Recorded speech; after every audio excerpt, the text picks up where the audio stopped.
Hi welcome to Bani spells. రెగ్యులర్గా mutton recipe తిని మీకు బోర్ కొట్టిందా? అయితే దోసకాయ మటన్ కలిపి చేసే కర్రీ మీకు చూపిస్తాను. ఈ రెసిపీ చూద్దాం రండి. నేను 300 గ్రాములు మటన్ తీసుకున్నాను. అది కుక్కర్లో వేసేసుకొని ఒక టీ గ్లాస్ వాటర్ వేసేసుకోవాలి. అది స్టవ్ మీద పెట్టుకొని ఒక్క విజిల్ వస్తే సరిపోతుందండి.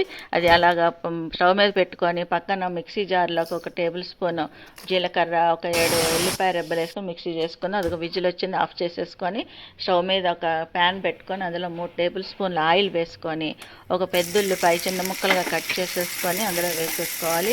4 పచ్చిమిర్చి చీలికలు, ఒక హాఫ్ టీ స్పూన్ పసుపు వేసుకొని బాగా వేయించుకొని ఇది మూత పెట్టేసుకుందాం మగ్గడానికి. ఒక 3-4 మినిట్స్ తర్వాత మూత తీస్తే చూడండి గోల్డెన్ బ్రౌన్ కలర్లో ఉల్లిపాయ ముక్కలు వేగాయి. ఇప్పుడు ఇందులోకి మనం ఒక టేబుల్ స్పూన్ కారం వేసుకుందాం. నేను మసాలా కారం వాడతాను, అదే వేసాను, టేస్ట్ బాగుంటుంది. ఒక టీ స్పూన్ రాక్ సాల్ట్ వేసేసి అది మీకు టేస్ట్కి తగ్గట్టుగా మీరు అడ్జస్ట్ చేసుకోండి సాల్ట్. ఇది బాగా కొంచెం వేగిన తర్వాత ముందు మనం కుక్కర్లో ఉడకపెట్టిన మటన్ వాటర్తో సహా వేసేసుకొని ఈ ఉప్పు కారం బాగా అన్ని ముక్కలకి పట్టేలాగా బాగా కలుపుకోవాలి. హాఫ్ కేజీ మటన్కి అయితే 2 దోసకాయలు సరిపోతాయి. నేను 300 గ్రాములు మటన్ వేసాను కదా, ఒక్క దోసకాయ కోసి ముక్కలు కోసి పెట్టుకున్నాను. అది వేసేసి అందులో అది ఉడకడం కోసం కొంచెం వాటర్ వేసుకోవాలి. తర్వాత అది బాగా కలుపుకొని ఒక టేబుల్ స్పూన్ చింతపండు రసం వేసుకుంటున్నానండి, టేస్ట్ బాగుంటుంది.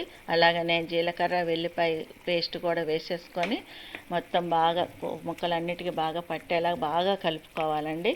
ఈ దోసకాయ ముక్కలు ఉడకడం కోసం మంచిగా దోసకాయ ముక్కలన్నీ వాటర్లో మనం మునిగేలాగా అడ్జస్ట్ చేసుకొని ఇది మూత పెట్టుకోవాలి. ఇది ఉడకడానికి 15-20 మినిట్స్ పడుతుంది. మీడియం ఫ్లేమ్ కన్నా తక్కువ పెట్టుకొని ఉడికించుకోవాలి.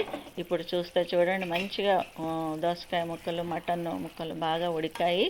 కొంచెం వాటర్ ఉంది, అది చల్లారేసరికి కొంచెం దగ్గరకు వస్తుంది. ఇప్పుడు ఈ స్టేజ్లో మనం దోసకాయ ఉడికిందో లేదో చూద్దాం. అది చూడండి మంచిగా ఉడికింది, సాఫ్ట్గా అయ్యింది. ఇప్పుడు కొత్తిమీర వేసేసుకోవాలి. కొత్తిమీర వేసేసుకోండి. కొత్తిమీర ఫ్లేవర్ తోటి దోసకాయ మటన్ కర్రీ రెడీ అయిపోయిందండి. ఈ రెసిపీ మీరు ఒక సండే రోజు మీ ఇంట్లో చేసి మీ ఫ్యామిలీ మెంబర్స్కి పెట్టండి. సూపర్ అనకపోతే అప్పుడు నన్ను అడగండి. ఇప్పుడు దీన్ని మనం ఇంకొక 2 మినిట్స్ మూత పెట్టేసుకొని తీసి సర్వింగ్ బౌల్లోకి తీసేసుకున్నాము.